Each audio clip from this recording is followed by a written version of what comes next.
예, 감사합니다. 우리 성경을 보시겠습니다. 창세기 40장입니다.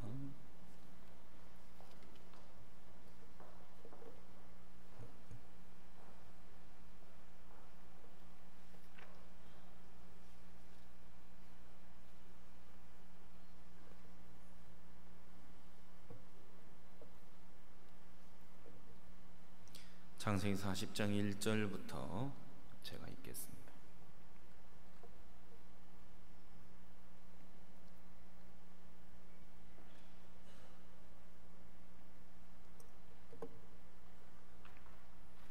그 후에 애굽 왕의 술 맡은 자와 떡 굽는 자가 그 주 애굽 왕에게 범죄한지라. 바로가 그 두 관원장 곧 술 맡은 관원장과 떡 굽는 관원장에게 노하여 그들의 시대장이 집안에 있는 옥에 가두니 곧 요셉의 갇힌 곳이라. 시대장이 요셉으로 그들에게 수종하게 하매 요셉이 그들을 섬겼더라. 그들이 갇힌 지 수일이라. 옥에 갇힌 애굽 왕의 술 맡은 자 떡 굽는 자 두 사람이 하룻밤에 꿈을 꾸니 각기 몽조가 다르더라. 아침에 요셉이 들어가 보니 그들에게 근심빛이 있는지라. 요셉이 그 주인의 집에 자기와 함께 갇힌 바로의 관원장에게 묻되 당신들이 오늘 어찌하여 근심빛이 있나이까? 그들이 그에게 이르되 우리가 꿈을 꾸었으나 이를 해석할 자가 없도다. 요셉이 그들에게 이르되 해석은 하나님께 있지 아니하니까 청컨대 내게 고하소서. 술 맡은 관원장이 그 꿈을 요셉에게 말하여 가로되 내가 꿈에 보니 내 앞에 포도나무가 있는데 그 나무에 세 가지가 있고 싹이 나서 꽃이 피고 포도송이가 익었고 내 손에 바로의 잔이 있기로 내가 포도를 따서 그 즙을 바로의 잔에 짜서 그 잔을 바로의 손에 들였노라. 요셉이 그에게 이르되 그 해석이 이러하니 세 가지는 사흘이라. 지금부터 사흘 안에 바로가 당신의 머리를 들고 당신의 전직을 회복하리니 당신이 이왕의 술 맡은 자가 되었을 때에 하던 것 같이 바로의 잔을 그 손에 받들게 되리이다. 당신이 득이하거든 나를 생각하고 내게 은혜를 베풀어서 내 사정을 바로에게 구하여 이 집에서 나를 건져내소서. 나는 히브리 땅에서 끌려온 자요 여기서도 옥에 갇힐 일은 행치 아니하였나이다. 또 굽는 관원장이 그 해석이 기람을 보고 요셉에게 이르되 나도 꿈에 보니 흰떡 세 광주리가 내 머리에 있고 그 윗 광주리에 바로를 위하여 만든 각종 군 식물이 있는데 새들이 내 머리의 광주리에서 그것을 먹더라. 요셉이 대답하여 가로되 그 해석은 이러하니 새 광주리는 사흘이라. 지금부터 사흘 안에 바로가 당신의 머리를 끊고 당신을 나무에 달리니 새들이 당신의 고기를 뜯어먹으리다 하더니 제3일은 바로의 탄일이라. 바로가 모든 신하를 위하여 잔치할 때에 술 맡은 관원장과 떡 굽는 관원장으로 머리를 그 신하 중에 들게 하니라. 바로의 술 맡은 관원장은 전직을 회복하며 그가 잔을 바로의 손에 받들어 드렸고 떡 굽는 관원장은 매달리니 요셉이 그들에게 해석함과 같이 되었으나 술 맡은 관원장이 요셉을 기억지 않고 잊었더라. 23절까지 였습니다. 여러분 안녕하십니까? 저도 이렇게 명절을 보내면서 저희 장모님이 2월 달에 소천하셨는데 저갓집에 이렇게 들려서 시간이 없지만 가족들이 산소에 한번 다녀오자 해서 그래 갔습니다. 갔는데 2월 달에 이렇게 묘를 썼기 때문에 주변이 그냥 아름드리 나무들이 삥 둘러서 서 있는 것만 봤지 그것이 어떤 곳인지 잘 몰랐죠. 가서 봤더니 숲이 져가지고 하늘이 조그마한 구멍이 나서 보이듯이 그렇게 보이고 울창한 나무들이 상수리 나무들이 막 쭉쭉 뻗어나가지고 하늘을 가리고 햇빛을 가려서 잔디가 다 죽어버렸더라고요. 그래서 마침 톱을 몇 개 가져갔는데 그래 가지고 이제 주변에 나무를 몇 개 잘라주고 정리를 하고 나니까 하늘이 뻥 뚫리고 또 바람도 싱싱 부는 게 아주 기분이 상쾌하고 좋대요. 저는 바빠서 산소에 들려서 잠깐 이렇게 들렸다가 오려고 했는데 또 정심을 먹고 가라고 붙잡으니까 또 이렇게 정심을 줘서 먹고 또 나서려고 하는데 이렇게 왔는데 그냥 갈 수 있느냐고 예배를 좀 드리고 가라고 또 말씀 전하라 그러는데 그냥 또 나올 수 없잖아요. 그래서 이렇게 예배를 드리게 되고 마음에서 교회를 떠난 가족도 거기 같이 앉아 있는데 내가 마음에서 하고 싶은 이야기를 말씀을 전하면서 다 했어요. 그래서 감사하더라고요.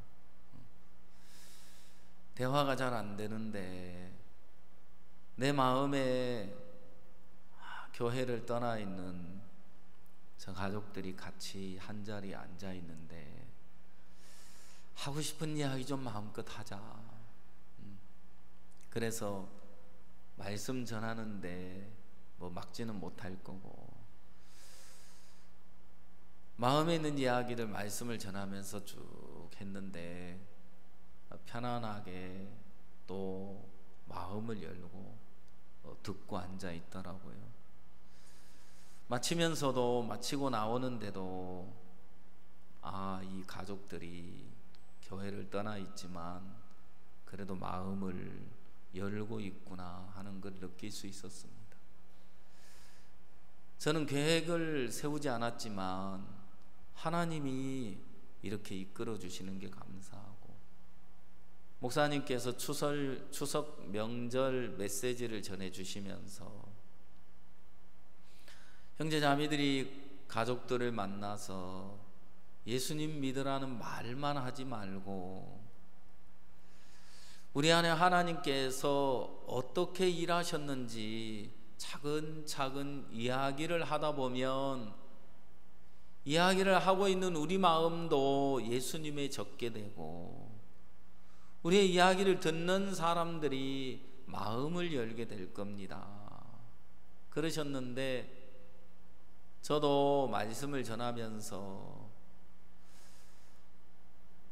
2017년 지난 시간들 하나님이 내 안에 일하신 이야기들을 함께 나누면서 마음에 그렇게 감사하고 소망스러웠어요.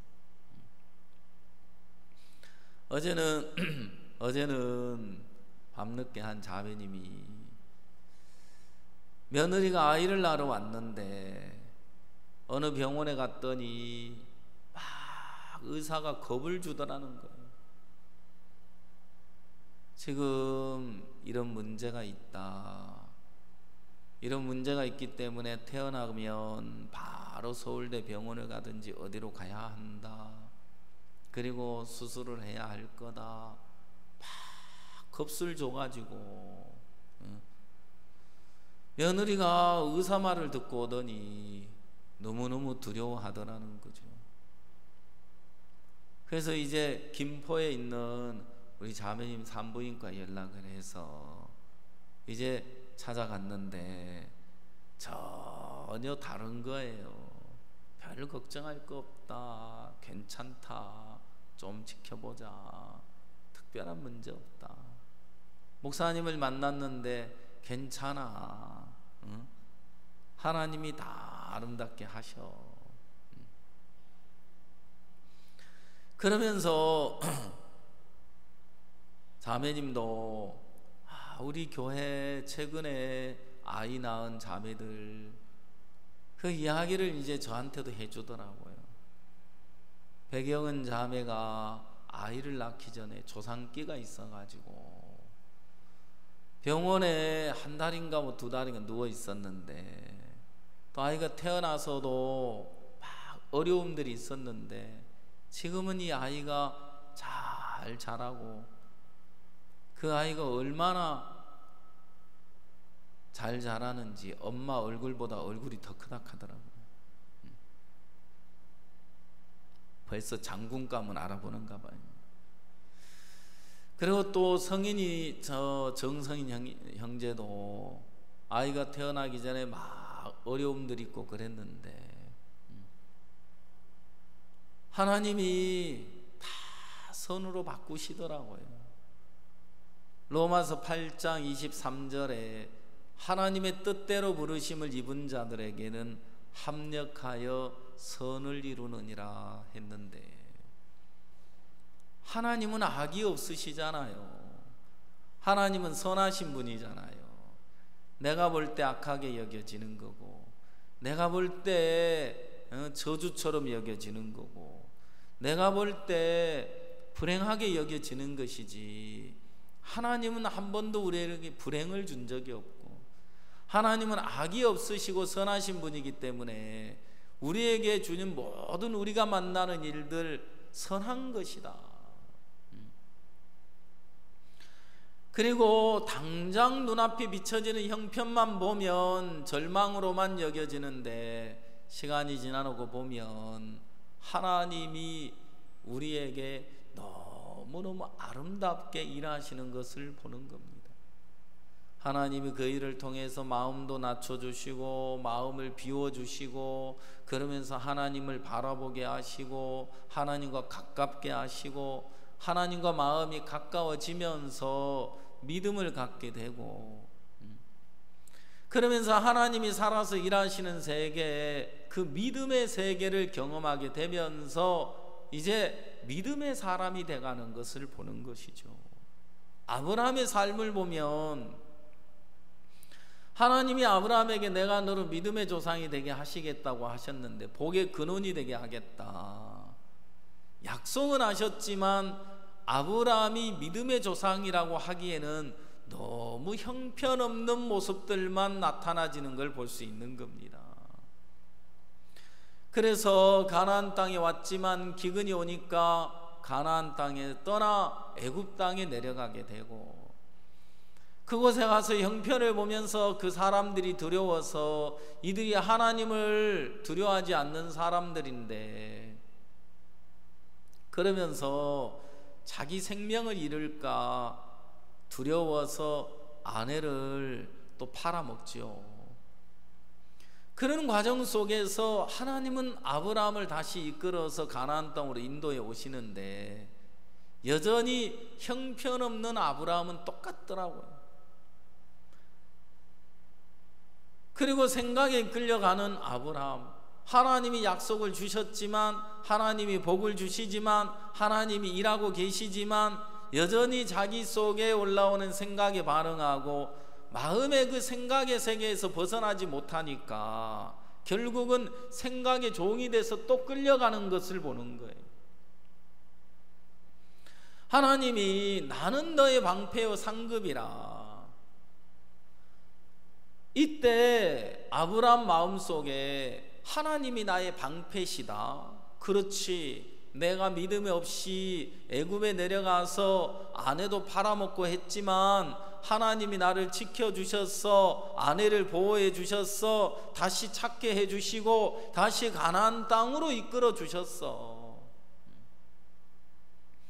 근데 하나님이 상급을 주신다는데 뭘 주시려고 하는 거지? 사람들은 상급이라고 하면 눈에 보이는 상급을 생각하기 때문에 하나님 내게 무엇을 주시렵니까?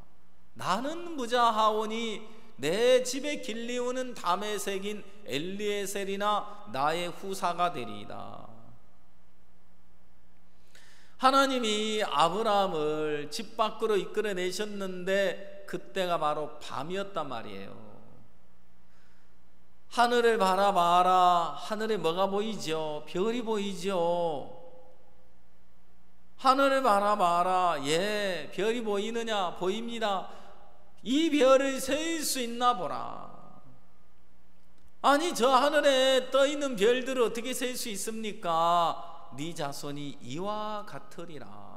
하실 때 아브라함이 하나님을 믿음에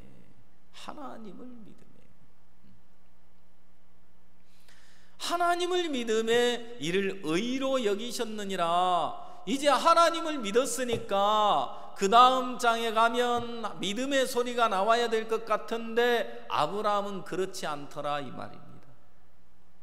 16장에 들어가서 사라가 또 나섰죠. 아브라함에게 여보,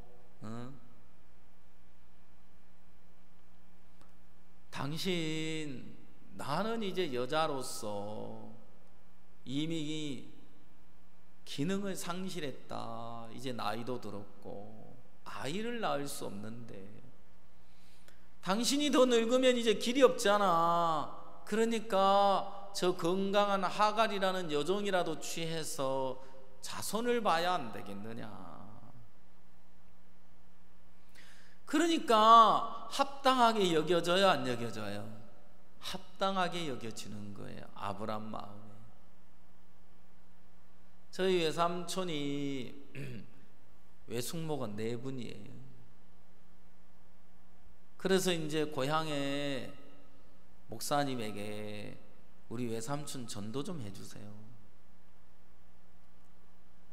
4번째 외숙모하고 같이 사시는데 이 목사님도 아주 그 펀치가 좋은 분이라 가지고 가서 앉아서 상담하다가 이제 그랬어요. 외삼촌, 그 아내가 4명이나 되면 그 죄 아닙니까?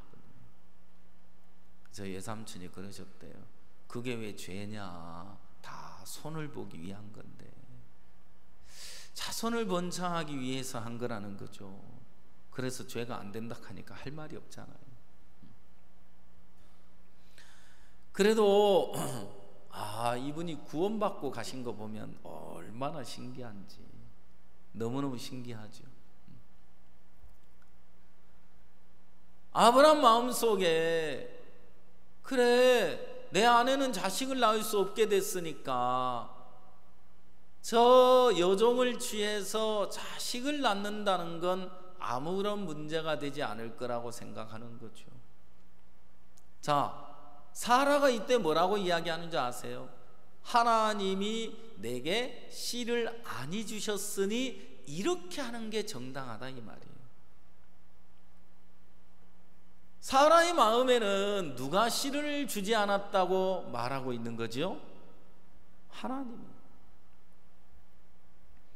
여호와께서 내게 씨를 주지 아니하셨으니 그랬어요. 그러니까 이제는 내가 여종을 취해서 이렇게 하는 게 당연해, 마땅해. 자, 아브라함이 조금 전에 하나님을 믿었으면 아니야, 당신 무슨 소리 하는 거야? 사탄아 물러가라 하고 이걸 물리쳐야 되는데 아브라함이 전혀 그걸 물리치지를 못하는 거예요. 그걸 받아들이고 있는 아브라함을 생각해 보면 아브라함 마음에도 그럼 그렇지, 그렇게 하는 방법 외에는 없어, 너무너무 합당하게 여겨지지 않았겠나. 지금 나로서는 할 수 있는 최상의 방법이야. 지금 나로서는 이 방법 외에는 다른 길이 없고 다른 방법이 없어. 아브라함은 그렇게 생각했는지 몰라도 이건 믿음이 없을 때 나오는 생각이지. 하나님을 믿으면 아니야, 그렇지 않아, 하나님은 가능해. 얼마 전에 하나님께서 내게 이렇게 이야기하셨어. 밤하늘의 별들을 봐라, 셀 수 있나 봐라. 아이고, 이렇게 많은 별들 어떻게 세겠습니까? 네 자손이 이와 같으리라. 하나님이 그렇게 약속하신 거 보면, 그리고 15장에서 분명히 이야기했어요. 하나님이 네 아내에게서 날 자가, 네 몸에서 날 자가 네 후사가 되리라 그랬다 이 말이에요.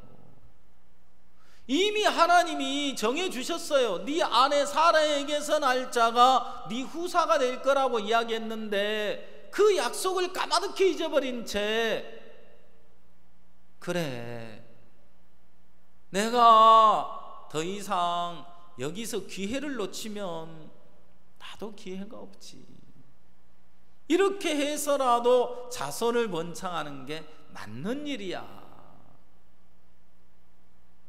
자, 사라 입장에서 생각할 때, 아브라함 입장에서 생각할 때는 다 그 생각이 옳아 보였지만 하나님의 입장에서, 하나님 편에서 생각을 해보면 다 틀렸어요. 맞아요? 예, 어느 편에서 보고 어느 편에서 생각하느냐에 따라서 달라지는 거예요, 결과는요. 똑같은 문제를 만나도, 똑같은 형편 앞에 서도 어떤 사람은 형편을 보고 불평하고 원망하는 사람이 있는가 하면 어떤 사람은 감사와 소망이, 기쁨이 그 마음에 평안히 그 마음을 주장하고 자리 잡고 있는 사람이 있다는 거예요. 똑같이 예수님 앞에 있는데 빌립은 자기 계산 속에, 자기 생각 속에 머물러 있고, 안드레는 그 보리떡 5개, 물고기 2마리, 아무것도 아닌 건데 그 보리떡 5개, 물고기 2마리를 들고 예수님 앞에 향하는 걸 보면, 예수님의 손에 건네드리는 걸 보면, 내 손에 있을 때는 아무것도 아닌 것이지만 예수님의 손에 건너갔을 때는 남자만 5,000명이 먹고 12강주리가 남는 놀라운 역사가 나타나는 걸 보면, 우리는 주님이 일하시는 세계와 내가 일하는 세계가 전혀 다르다는 사실을 알 수 있는 거예요. 인간이 일하는 것과 주님이 일하는 게 다르다 말입니다. 그렇죠? 예. 자, 그래서 하나님이 우리에게 내 생각이 얼마나 무익하고 내 생각이 얼마나 잘못됐고 내 판단이 얼마나 틀렸는지, 옳지 않은 건지, 그리고 내 생각을 따라갔을 때 결과가 어떤 불행을 가져다 주는지 성경은 정확하게 이야기해 주고 있는 거예요. 아브라함이 자기 생각을 따라 하가를 취해서 이스마엘을 낳았는데 그 이스마엘의 후손들은 지금까지 이스라엘을 대적하고 있는 걸 보잖아요.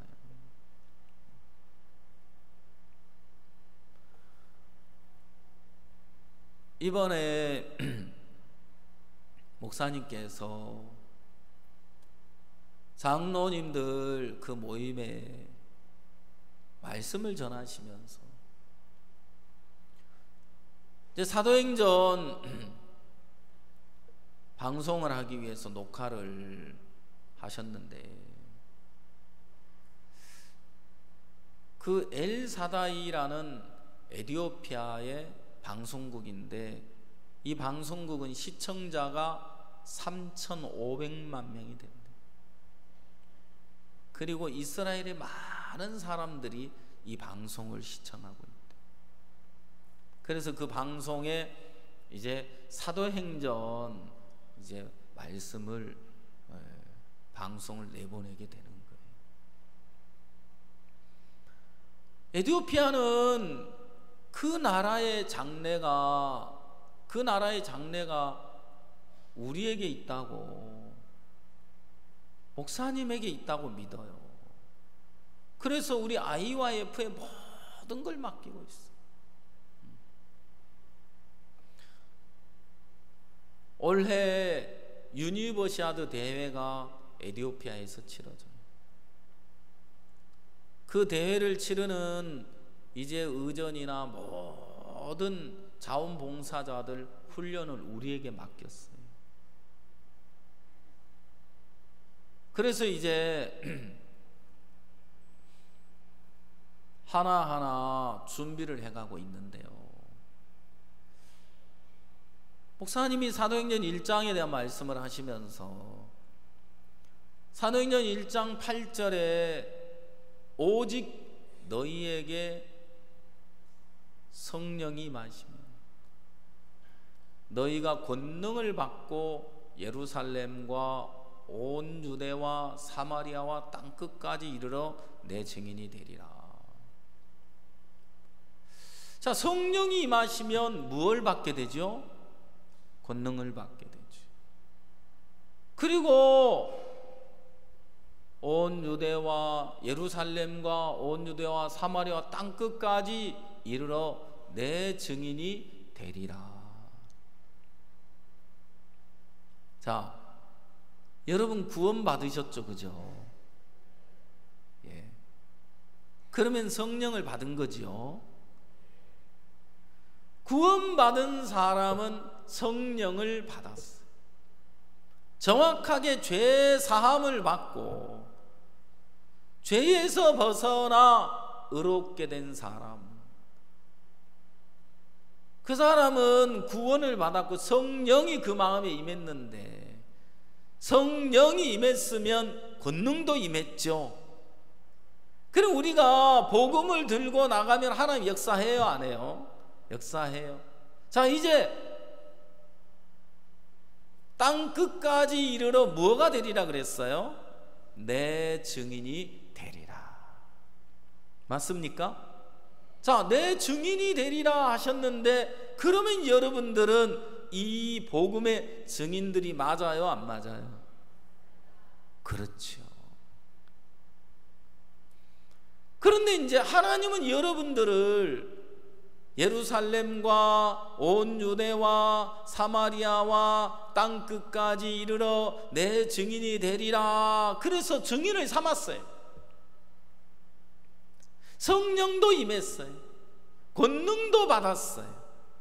그러면 여러분들이 이제 발을 내딛고 나가서 복음을 전하면 하나님이 역사합니까, 안 합니까? 예, 역사합니다. 그런데 실제 여러분들이 증인으로 삽니까? 아니면 아이고 나는 못하는데 내가 복음 전한다고 누가 구원 받겠나, 내가 어떻게 저 사람에게 성경 공부를 해, 난 못해, 저 집사님은 할 수 있어도 저 자매는 몰라도 내가 어떻게, 내가 이런 모습인데, 내가 이렇게 못났는데, 내가 이렇게 형편없는데, 내가 이렇게 실수투성인데 내가 무슨 증인이야, 이런 생각을 가지고 자기 속에 머물러서 육으로 살아가는 사람들이 많죠. 그렇죠? 예. 자, 이제 여러분들 중에 성경은 이제 성령이 임했고 권능을 받았고 너희는 내 증인이다 그렇게 이야기하고 계시는데, 예, 아멘 하고 자기를 바라보지 않고 복음만을 향해서 주님만을 의지하고 달려가는 사람이 몇 사람이나 될까? 몇 사람 안 될 것 같아요, 그죠? 손을 들라고 하면은 좀 그렇겠죠. 예. 몇 사람 되지 않을 것 같아요. 왜요? 말씀을 들으면 맞아, 그래 내가 증인이야, 그럼 복음을 전하면 하나님 역사할 거야. 근데 돌아서서 생각해 보면 사단이 또 생각을 일으켜주고 자신을 바라보게 하고, 자신을 바라보다 보면 힘을 잃어버리고, 그래 맞아 내가 어떻게 그런 일을 해, 그러면서 또 주저앉아 버리게 되는 거예요. 그러기를 수없이 반복하며 오늘에 이르렀죠. 네, 거의 어디가 안 계시네. 그렇게 수없이 반복하면서 오늘에 이르기를 이르렀어요.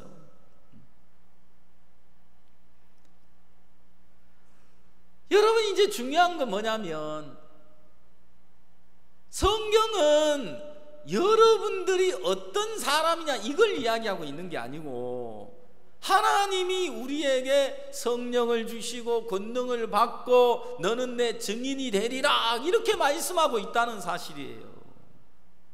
그러니까 이제 나를 바라봐야 하는 것이 아니라 하나님이 나에게 뭐라고 말씀하시느냐, 이게 중요한 거라 이 말이에요.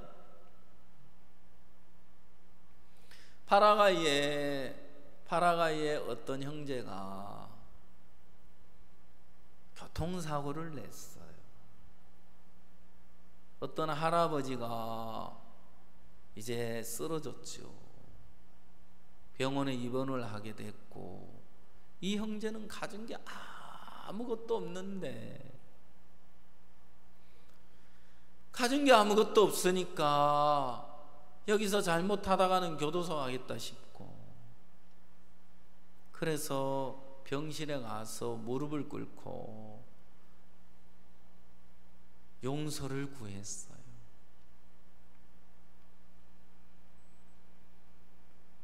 그리고 마음으로 그 할아버지를 곁에서 간호를 해드렸어요. 근데 이분이 그 나라에 아주 이름 있는 부자 할아버지라고 하더라고요. 이 청년이 마음으로 그렇게 돌이키는 게 보이고, 마음으로 자기를 이렇게 위해 주는 게 보여지니까 이 할아버지가 감동을 받으셨어요. 그러면서 다 없었던 걸로 하고, 내가 너를 내 양아들로 삼을게. 그러면서 땅도 상속을 해준 거예요. 그래가지고 그 땅을 교회에 기증을 해가지고 지금 수양관 땅이 돼 있어요. 이 형제 아무것도 아닌데, 이 할아버지 해롭게 했는데, 이 할아버지가 이 형제에게 내가 이 땅을 너에게 주겠다, 내가 너를 양아들 삼겠다, 그러면 양아들 되는 거예요, 안 되는 거예요? 양아들 되는 거예요. 그리고 땅을 상속을 해주는 거예요.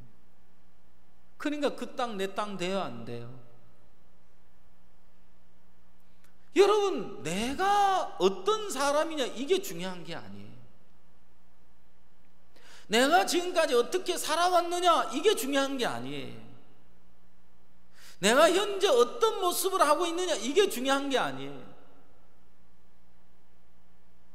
형편없는 인간, 성경이 어떤 이야기를 하셨는지 알아요? 하나님은요, 나에 대해서 어떤 증거도 받아야 될 이유가 없대요. 왜냐고요? 이미 나에 대해서 다 아시니까요. 나라는 인간이 어떤 인간이라는 거 하나님은 이미 아신다는 거예요. 그래서 나에 대해서 또 다른 증거를 받아야 될 이유가 없대요. 난 너 알아. 안 들어봐도 너 알아. 그래서 우리가 듣는 이야기가 있잖아요. 목사님은 사역자 뒷모습만 봐도, 걸음걸이만 봐도, 말 몇 마디만 들어봐도 저 사역자 지금 무슨 정신 가지고 어떤 마음 가지고 살고 어떻게 살고 있다는 게 훤히 보인다 하잖아요. 근데 하나님은 어떻게 했어요? 여러분들이 아무리 여러분들을 가리고 꾸미고 나와도 하나님이 여러분 속 다 알겠어요, 모르겠어요? 다 알아요. 다 알아요. 여러분들이 아무리 여러분들을 가리고 꾸미고 나온들 까마귀지 뭐겠어요? 까마귀가 정말 예쁜 다른 새들의 깃털을, 호숫가에 떨어진 깃털을 막 꽂아가지고 자기를 단장해 갔는데 나중에 그 딱 뽑히고 나니까 뭐예요? 여전히 까마귀죠.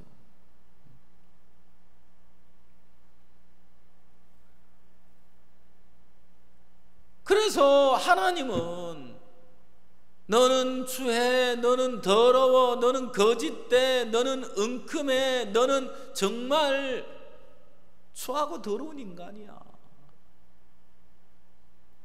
너라는 인간을 뭘 믿을 게 있다고, 뭘 기대할 조건이 있다고 너를 기대하겠나? 다른 사람은 나를 기대하고 다른 사람은 나를 좋게 볼지 몰라도 하나님은 나라는 인간을 보면서 내가 너를 아는데 내가 너를 기대할 게 뭐가 있겠냐? 그래서 하나님 앞에는 잘난 체 해도 소용없고 똑똑한 체 해도 소용없고, 사람은 속일 수 있어도 하나님은 속일 수 없잖아요.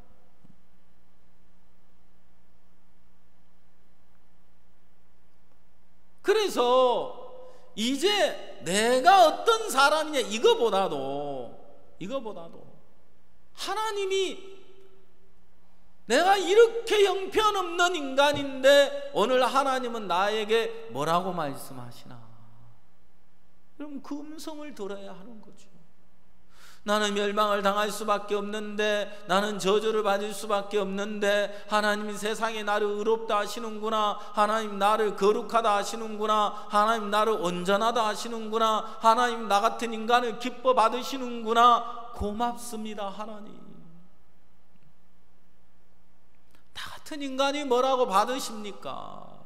나 같은 인간이 뭐라고 사랑해 주십니까? 나 같은 인간이 뭐라고 이렇게 써주시는 겁니까?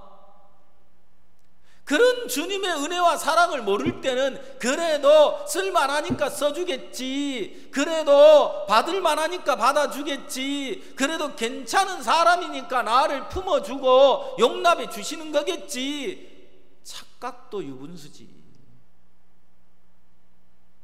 그런 사람은 시계 밑에 가야 된다 하더라고요. 요즘은 전자시계라 가지고 그 소리도 못 듣는다 하대. 여러분, 하나님 앞에 정확하게 내 모습을 보면 내가 이 음성을, 내가 이런 복을, 내가 이런 은혜를 누릴 자격이 없는 사람입니다. 내가 이런 복을 누리고 있구나, 이런 은혜를 누리고 사는구나.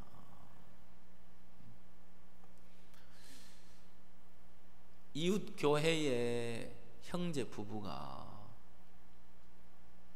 딸아이하고 같이 저에게 명절 인사를 하러 왔는데 세 사람이 분위기가 너무 어두워요. 너무 무거워요. 아니 왜 이래요? 명절 인사하러 왔다는 사람들이 왜 이렇게 얼굴이 칙칙해가지고 그랬더니 오기 전에 싸우고 왔다 하더라고요. 부부싸움을 했대요. 그 보니까 딸아이가 뭐라고 하느냐면, 그 한밭에 가자 해놓고 준비하면서 부부가 싸워가지고 어디까지 갔느냐 하면 이혼하자 여기까지 갔다. 참 기가 막혀가지고 인사하러 오지를 말든지, 누가 인사하러 오락했나. 그래가지고 막 부부가 막 싸우는데 딸아이가 너무 막 말려도, 아니 목사님이 인사하러 가는데 왜 이렇게 싸우느냐 하고 막 말려도 안 되니까 나한테 전화를 했나 봐요. 또 그 시간 제가 늘 휴대폰을 옆에 두고 사는데 그때 마침 또 휴대폰을 또 서재에 놓고 거실에 앉아 있었어요. 못 받았어요. 근데 하여튼 그래 산다 하더라고요. 그래 이제 자매가 이야기하는 거예요. 아니 시간이 가면 갈수록 남편하고 자꾸 이렇게 다투게 되는데 자기가 그러지 말아야지 싶은데 더 심해진다 하면서 중병이 들렸구만.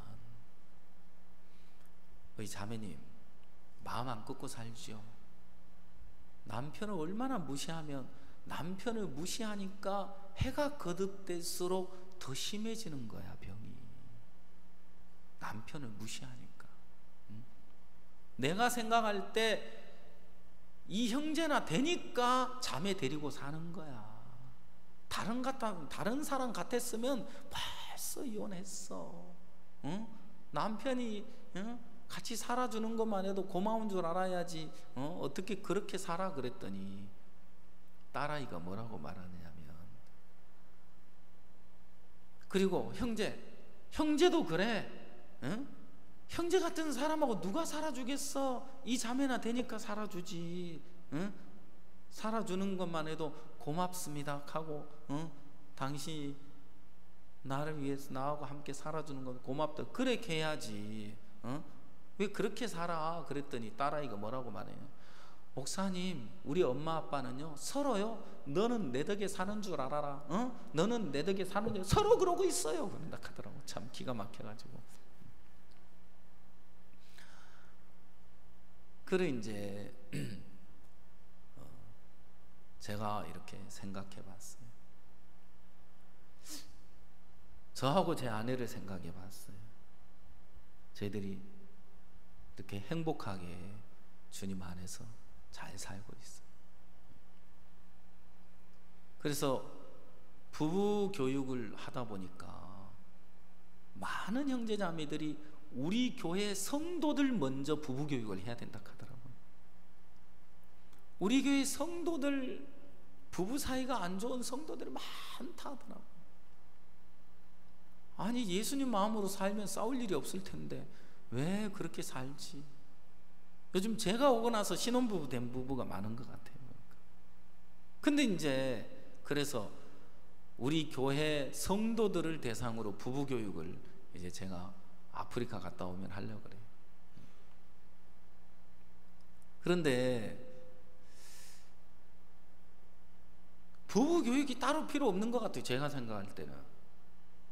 왜 필요 없느냐?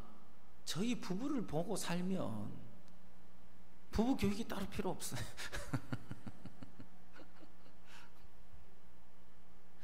제가 제 아내를 정말 존중해주고 제 아내가 저를 존중해주고 사니까 싸울 일이 있어요, 없어요?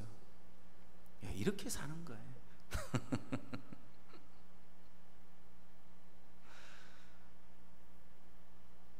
제가 생각하면 누가 내 덕에 당신 사는 줄 알아라고 그래 했다 하는데 제 아내가 이렇게 저와 함께 사니까 그래도 대접받고 사는 거지. 그래서 내 덕에 저렇게 사는 거예요. 그렇지만 제가 그렇게 이야기한 적은 거의 없어요.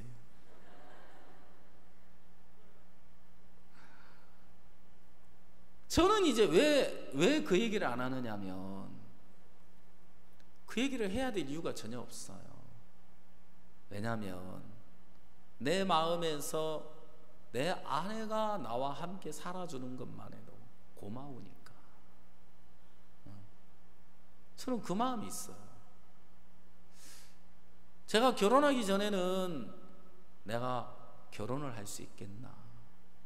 가정을 꾸리고 살아갈 수 있겠나? 아이들을 제대로 양육이나 하겠나? 아내를 잘 끌어가기나 하겠나?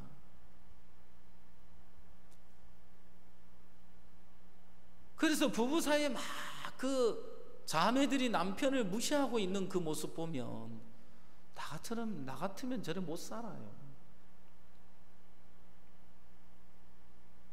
그냥 내가 내 스스로 숨 막혀서 죽었을 거예요. 근데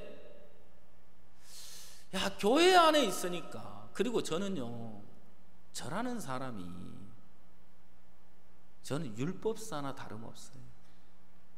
말 그대로 율법사예요.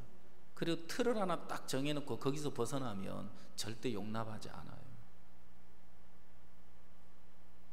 스스로 틀을 만들어 놓고 자신도 피곤하고 주위 사람들도 피곤하게 만들 수밖에 없는 사람. 교회 안에 있는 동안 그 틀이 깨어져, 종들이 싸워주셔서 내 틀을 깨뜨려 주시는 거. 그리고 법적이고 내 옳은 어떤 기준 틀 속에 갇혀 있는 나를 거기서 건져내 주시고 그 틀을 벗겨 주시고 이끌어내 주셔서 교회가 나를 만들어 가고 있구나. 교회가 나를 만들어 주시는구나.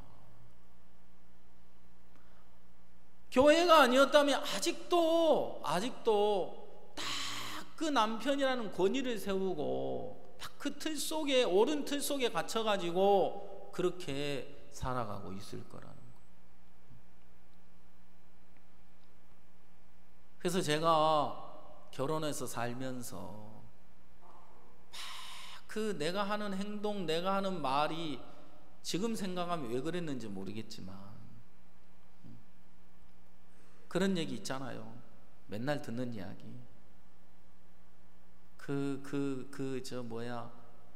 풋사과 사달라 그러는데 창피해서 안 사주고, 둘이 우산 쓰고 가는데 떨어져라 하고, 그 부부가 우산 쓰고 가는 게 뭐가 잘못됐다고. 근데 저는 마음에서 이게 용납이 안 되는 거예요. 부부가 아닌가 봐요. 저는 결혼식을 2월 23일 날 결혼식을 올렸는데 그래도 점수는 잘 받을 수 있는 남편이죠. 결혼 기념일을 기억하고 있으니까. 그날 가서 잊어버려서 탈이지.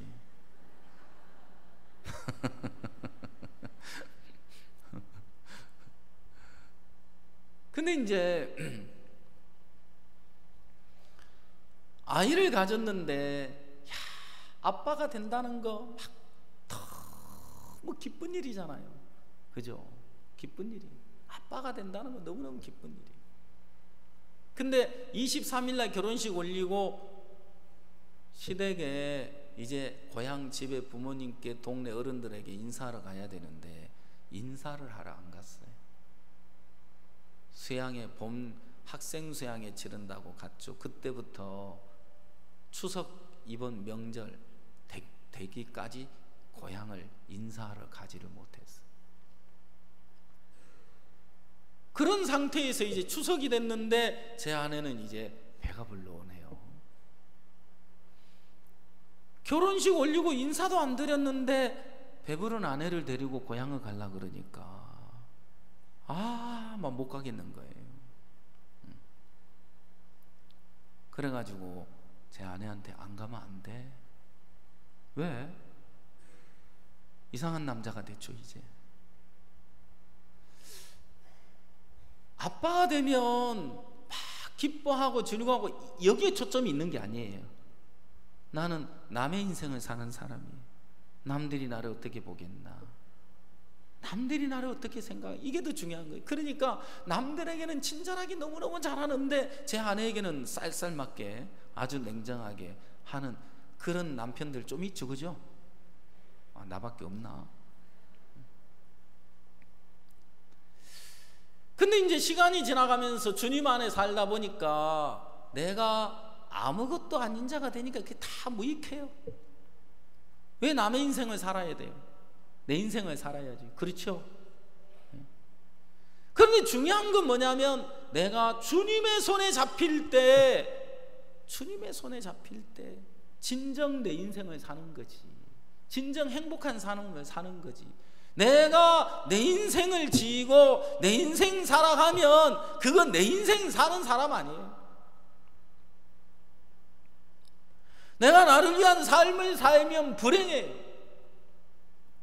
그러나 주님에게 내 삶을 맡기고 주님을 위해, 복음을 위해 살면 그 삶은 행복해질 수밖에 없는 거예요.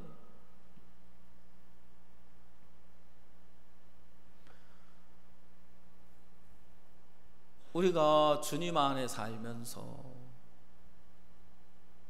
주님은 우리에게 내 생각하고 내 마음하고 전혀 다른 말씀을 하고 계시는 거예요. 말씀은 너는 땅끝까지 내 증인이 되리라 하실 때, 아닌데 내가 무슨 땅끝까지 증인이야, 이렇게 생각하고 있다는 거죠. 우리 성경을 한번 찾겠습니다. 누가복음 24장을 찾겠습니다.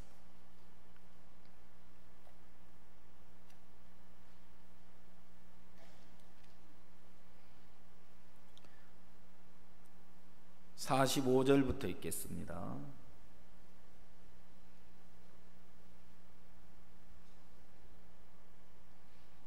누가복음 24장 45절. 이에 저희 마음을 열어 성경을 깨닫게 하시고 또 이르시되 이같이 그리스도가 고난을 받고 제3일에 죽은 자 가운데서 살아날 것과 또 그의 이름으로 죄 사함을 얻게 하는 회개가 예루살렘으로부터 시작하여 모든 족속에게 전파될 것이 기록되었으니 너희는 이 모든 일의 증인이라. 볼지어다 내가 내 아버지의 약속하신 것을 너희에게 보내리니 너희는 위로부터 능력을 입히울 때까지 이 성에 유하라 하시니라. 자, 여기 47절에 또 그의 이름으로 죄사함을 얻게 하는 회개가 예루살렘으로부터 시작하여 모든 족속에게 전파될 것이 기록되었으니 너희는 이 모든 일의 증인이라 그랬습니다. 그의 이름으로 죄사함을 얻게 하는 회개가 예루살렘으로부터 시작하여 모든 족속에게 전파될 것이 기록되었다는 것입니다. 우리는 이 복음을 전하고 있는 겁니다. 아멘. 그 이름으로 죄사함을 얻게 하는 회개의 말씀이 선포되고 있는 것입니다.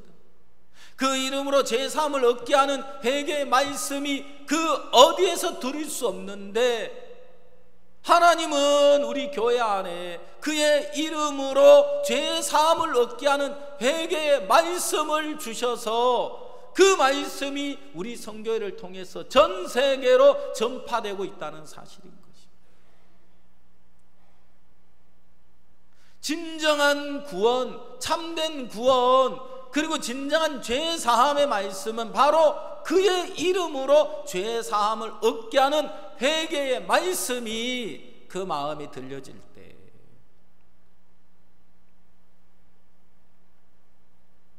회개가 믿음에 이르게 하는 것이고, 신앙은 회개와 믿음으로 되어진다고 하셨단 말이에요. 하나님이 우리 선교회에 그의 이름으로 죄사함을 얻게 하는 이 복음을 주셨습니다.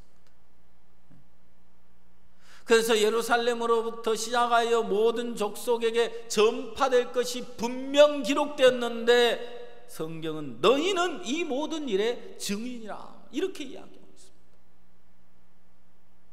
하나님은 오늘 여러분들이 그 증인이라고 말씀하고 계시는 겁니다. 아멘. 예. 그러면 여러분들이 내가 증인될 자격이 있나? 예, 구원받아서 성령을 받았으니까, 주님이 여러분을 증인으로 세웠으니까 증인인 거예요. 그러면 내가 말씀을 전하면 구원받을까? 예, 여러분이 능력 있는 것이 아니라 여러분의 입술을 통해 전해지고 있는 복음이 능력이 돼서 사람들을 바꾸는 것입니다. 아멘. 그렇습니다. 제가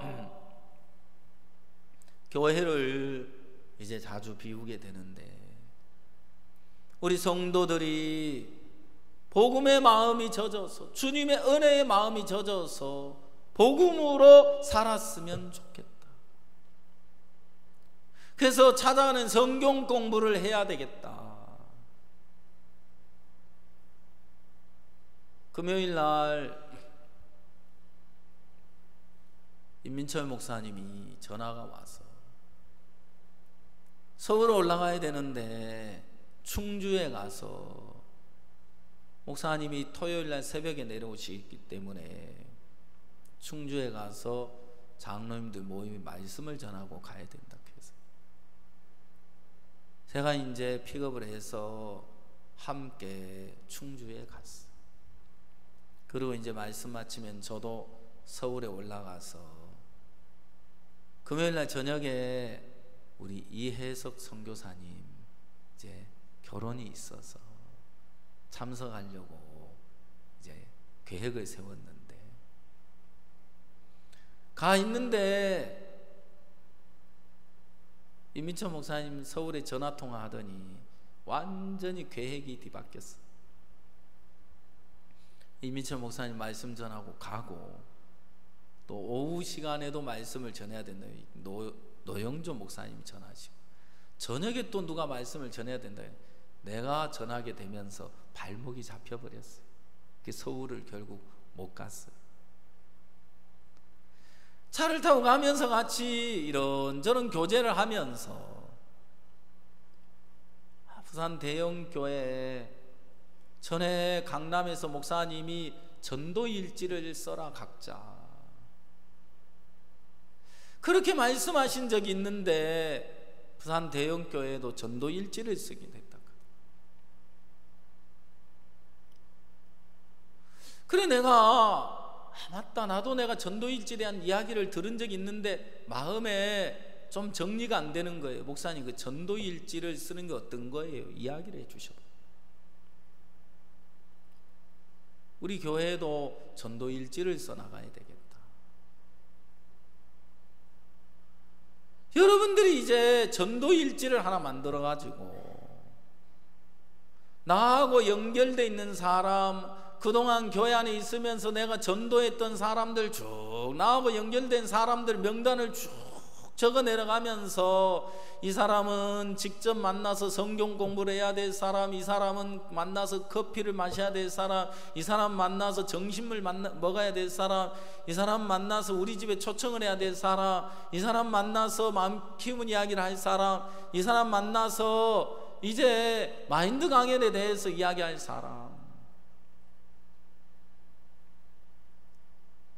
그러면서 한 사람 한 사람 전도일지에 쭉 명단을 기록해 가면서 내가 이 사람을 어떻게 만나야 하나, 성경 공부로 만나야 되나, 마인드 강연으로 만나야 되나, 아니면 만나서 커피를 마시면서 사귀어야 되나.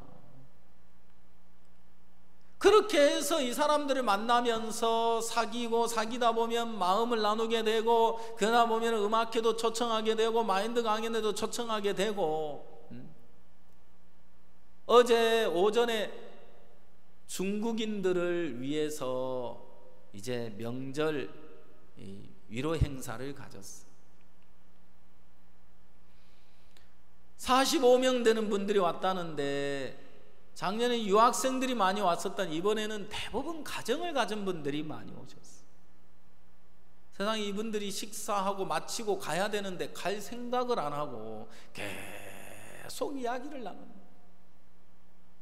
어떤 분은 이분들이 막 식사를 준비해 드렸는데 한 접시 그냥 봉우리를 쌓아가지고, 어떤 분이 뒤에서 땡기더래요. 아니 맨날 이렇게 먹는 거냐고. 그렇지 않다고, 오늘 특별히 여러분들을 위해서 IYF에서 음식을 준비했다고. 근데 왜 그러냐고. 다른 데 초청을 받아서 가면 그냥 몇 조각씩 그냥 이렇게 준대요. 마음껏 먹을 수 있도록 해주질 않는데. 근데 어제 이분들이 와가지고 그냥 자율배식을 쫙 펼쳐놓으니까 접시에 막 마음껏 드시는 것 같아요. 그리고 앞으로 이 중국인들 모임이 어떻게 되느냐, 그리고 이제 쭉 이야기를 하면서 애기 엄마들 활동하는 이야기, 그리고 카이스트 교수님 부부도 왔다 가더라고요. 그러면서 이분들이 앞으로 계속해서 마음을 좀 나누고 싶어 하시는 거예요. 사람들을 만나도 형식적이에요. 거칠어도 만나고 끝나요. 마음으로 정말 나누고 싶고 마음을 나눌 친구가 필요하다는 거예요. 사실은 한국의 엄마들도 옆에 아파트에 누가 사는지 모르고 외롭게 혼자 육아를 해가는데, 외국인은 더 그렇겠죠. 하나님이 이들을 붙여주시면서 이들을 다 이끌어갈 수 있도록 하시는 거예요. 이제 우리가 전도일지를 한번 써보자. 그래서 전도일지를 써내려 가다 보면 5년 전에 10년 전에 맞다, 그때 복음 듣고 교회 한동안 잘 나왔었는데 내가 그분 잊어버리고 지냈네. 그래서 몇 년 동안 연락도 안 하고 잊어버리고 지냈는데 연락을 했더니 나를 어떻게 기억하고 이렇게 연락을 했느냐고 고맙다 그러면서 교회를 나오고 그런다. 이제 우리가 찾아가는 성경 공부, 그리고 전도일지를 써서 쭉 사람들을 만나고 사람들을 얻고, 그러면서 사람들의 마음이 만나지면 만나질수록 가까워지면서 마음이 익어가잖아요. 그렇게 해서 복음을 전하면 사람들이 구원을 받고 교회 안에 더해져서 하나님 우리에게 간증을 주시겠다. 그래서 우리 다 이제 전도일지를 좀 써봅시다. 알겠습니까? 예. 그래서 하나님은 이제 여러분들을 통해서 일하기를 원하십니다. 너희는 이 모든 일의 증인이라고 하셨습니다. 하나님 우리 한 사람 한 사람을 통해 당신을 나타내시기를 원하십니다. 주의 복음이 전해지는 걸 기뻐하시는 것입니다. 그리고 이 도시를 여러분들이 이제 여러분 자신 바라보지 말고 주님만 바라보고 주님만을 믿고 주님만을 의지해서 복음으로 살아가게 된다면 하나님이 우리를 복되게 하시고 아름답게 하실 겁니다. 그리고 주님을 의지해서 사는 동안 때로 우리가 실수를 하면 어떠냐, 때로 실패를 하면 어떠냐, 실패하면 하지, 허물이 드러나면 어떠냐, 연약함이 드러나면 어떠냐, 그게 뭐가 문제가 되느냐. 내가 예수님으로 사는데.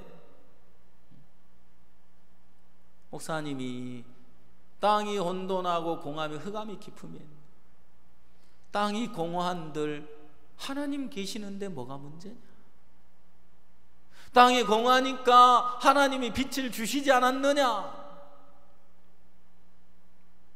그렇습니다. 우리는 오랜 세월 구원을 받고 주님 안에 살면서 자신을 바라보고 자신의 판단을 믿고 자신의 생각을 믿고 살았습니다. 이제 내 생각을 믿을 것이냐 말씀을 믿을 것이냐 결정을 해야 하는 것입니다. 말씀을 믿으십시오. 여러분, 말씀과 생각이 구분이 되잖아요. 생각을 조금만 해보면 아니야, 이건 말씀 아니야, 이건 마귀가 주는 생각이야, 조금만 사고를 해보면 정확하게 구분이 될 수 있는데 사고를 하지 않고 살아가기 때문에 그냥 끌려다니고 있는 거지 않습니까? 그래서 우리가 하나님 말씀만 의지하고 나가면 하나님이 일을 하시고 역사를 하시는 것입니다. 본문을 보겠습니다.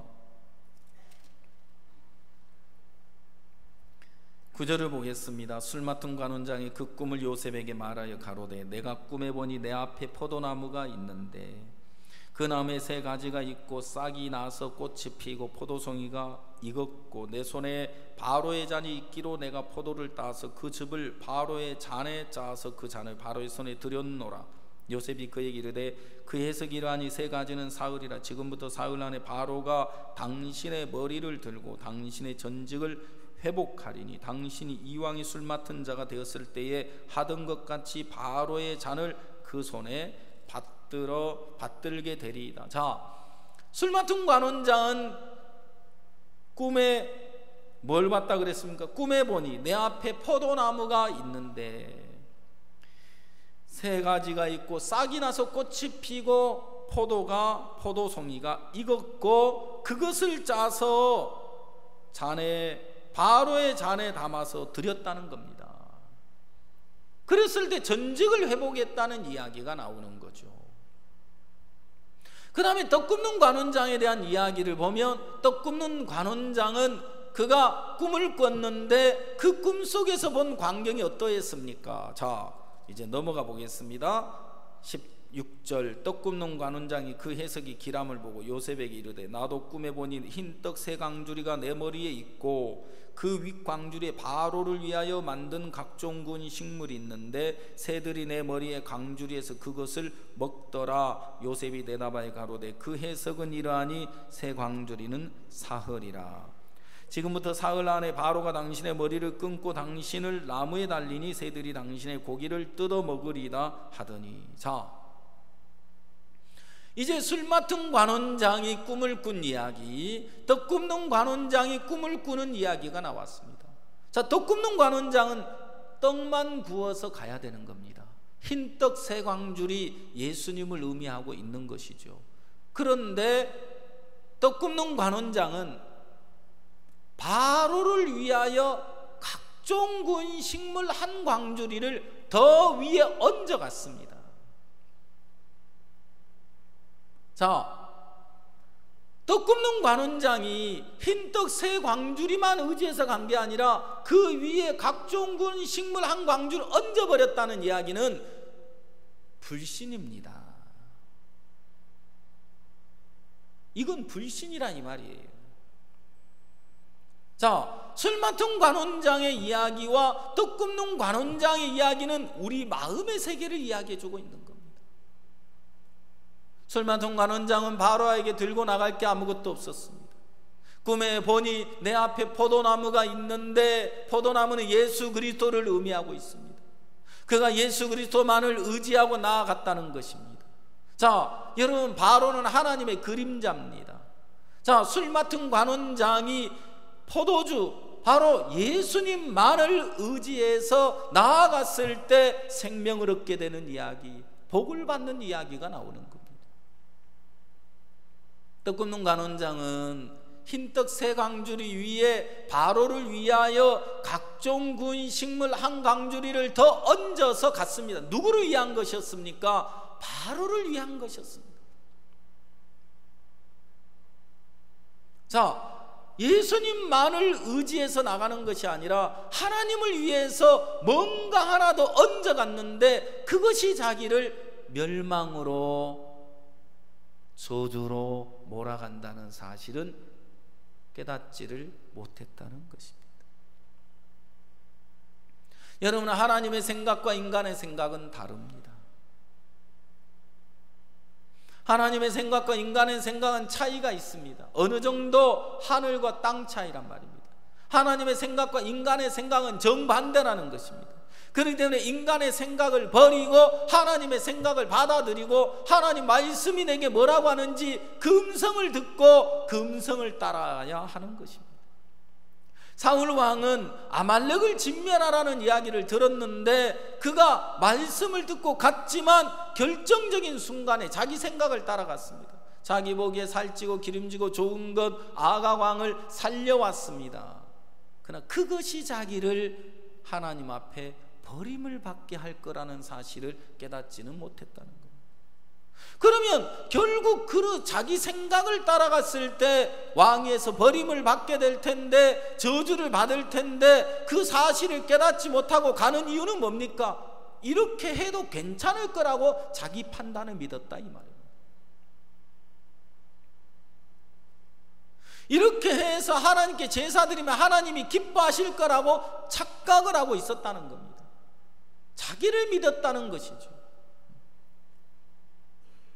여러분, 우리가 주님을 믿지 못해서 내가 나를 위하고 내가 나를 지키고 내가 나를 위하는 그 삶이 바로 불신에서 왔다는 것입니다.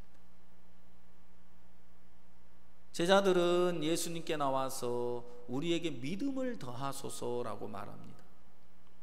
그거는 내게 믿음이 있는데 믿음이 작아서 믿음을 좀 더해달라는 이야기고요. 성경은 믿음이 없다, 아니 너는 주님을 믿지 않고 있어, 이걸 말하고 있다. 우리는 주님을 불신하기 때문에 내가 뭔가 주님을 위할 수 있을 것처럼 떡 굽는 관원장처럼 바로를 위해서 각종 군 식물 한 광주를 더 얹어야만 되는 것입니다. 더 얹어 보았지만 그것이 자기를 망케 한다는 사실을 깨닫지 못했습니다. 내가 주님을 위하면 이해할 수 있을 것 같습니다. 내가 주님을 위하면, 또 주님을 위해서 희생하면, 내가 주님을 위해서 봉사하면, 내가 주님을 위해서 기도하면 나라는 인간이 뭔가 주님을 위하면 위할 수 있을 것처럼 여기고 있지만 그렇지 않다는 것입니다. 내가 주님을 위할 수 있는 사람이야. 오늘 주님이 나를 위하셔야 하는 것입니다. 오늘 주님이 나를 붙들어 주셔야 하는 것입니다. 오늘 주님이 나를 긍휼히 여겨주시고 불쌍히 여겨주셔야 한다는 것입니다. 그래서 우리는 내감을 잘해야 되는 것이 아니라 은혜를 입어야 될 사람들인 것입니다. 아멘. 그렇습니다. 오늘 여러분들 마음에 어떤 사람은 술 맡은 관원장의 마음의 길을 가는 사람이 있어요. 맞아요. 제게는 주님밖에 길이 없어요. 주님만을 믿을게요. 때로는 어려움이 있을지라도, 때로는 주님 앞에 물질을 드리고 하나님이 더 풍성하게 주시겠지만, 때로는 내가 11조를 드리고 하나님이 더 복되게 하겠다고 약속을 하셨지만, 그리 아니하실지라도 나는 하나님만 믿을 겁니다. 나는 하나님만 의지할 겁니다. 그리고 하나님만 바라보고 살 겁니다. 하나님이 어렵게 하시면 내가 어려움을 당하겠습니다. 하나님이 실패하게 하시면 내가 실패를 당하겠습니다. 하나님이 때로 문제 속에, 고통 속에 두신다면 내가 그곳에 있겠습니다. 그러나 다만 끝까지 하나님만을 내가 믿겠습니다. 하나님은 우리를 때로 어려움 가운데 두신다면 그 속에 버려두지는 않습니다. 때로 실패하게 하신들, 어렵게 하신들, 하나님은 결코 어려움 속에, 실패한 그 속에만 있게 하시지는 않는다는 사실. 하나님은 더 많은 것으로, 더 복된 삶으로 우리를 인도하실 줄 믿습니다.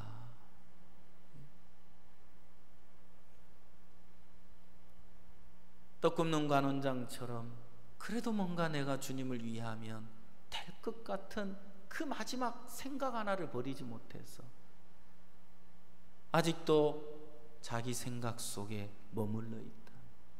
그 생각을 버리고 주님 앞에 나오십시오. 그리고 주님을 바라보십시오. 그리고 주님을 의지하십시오. 주님은 우리의 인생을 책임져 주시고 우리의 삶을 복되게 하시고 내 삶 속에 찾아오는 모든 문제를 주님이 대신해 주시기를 원하십니다. 그래서 이제는 주님은 우리에게 주인으로 오셨다 그랬습니다. 주인. 골로새서 성경은 우리가 그리스도를 주로 받았으니, 주, 한자로는 주인 주자를 썼습니다. 여러분의 마음에 여러분의 인생이 주인이 여러분이 됐었는데 이제 주인의 자리를 예수님께 넘겨드려야 됩니다. 그래서 예수님이 여러분 삶의 주인이 되십니다. 예수님이 주인이 돼서 내 삶을 주관하시고 내 삶을 계획하시고 내 삶을 이끌어 가시고 인도해 가신다면 그보다 더 아름다운 삶이 어디 있겠습니까? 그보다 더 기쁘고 그보다 더 귀한 삶이 어디에 있겠습니까? 아멘. 그렇습니다. 이제 여러분 마음에 여러분 생각, 여러분의 길, 여러분의 계획, 여러분의 방법, 그것은 다 무익한 것이라는 사실을 오늘 떡 굽는 관원장을 통해 우리에게 보여주고 있는 겁니다. 떡 굽는 관원장은 자기를 위해서, 자기가 뭔가 바로를 위해서 뭔가 하나 더 얹어가면, 뭔가 잘해서 가면 자기가 높임을 받고 세움을 입고 인정을 받을 거라고 생각했지만 그 생각은 틀렸습니다. 자신을 저주 가운데 멸망의 길로 몰아가고 마는 것을 보는 것입니다. 그래서 여러분의 생각을 믿으면 안 된다는 것입니다. 오늘 하나님은 변치 않는 약속의 말씀으로 우리에게 찾아오셨습니다. 그래서 말씀만을 믿고 나아가면 하나님이 우리 속에 살아서 일하시고, 오늘 여러분들은 이 말씀을 믿으십시오. 너희는 이 일의 증인이라 하셨습니다. 아멘. 예. 이제 발을 내디뎌 보십시오. 그리고 입술을 열어서 주님을 전해 보십시오. 하나님은 여러분 입술에 말씀을 주실 것입니다. 그리고 주를 의지해서 발을 내디디면 주님이 동일하게 능력으로 역사해 주실 것입니다. 주님을 믿으십시오. 그리고 주님을 바라보십시오. 자신을 더 이상 바라보지 말고, 여러분의 행위도 보지 말고, 여러분이 지금까지 어떻게 살았느냐도 따져보지 마시고, 우리가 지금까지 살아온 삶 믿음은커녕 부끄러운 것밖에 없고 정말 하나님 앞에 내세울 것이 아무것도 없는 거짓된 인생에 불과한 인생. 하나님 앞에 나를 벗어버리고 주님으로 산다면, 또 주님으로 살아간다면 하나님이 만가지 은혜를 덧입혀 주실 거라고 믿습니다. 기도하겠습니다. 다 같이 한 목소리로 주님 앞에 기도하시겠습니다.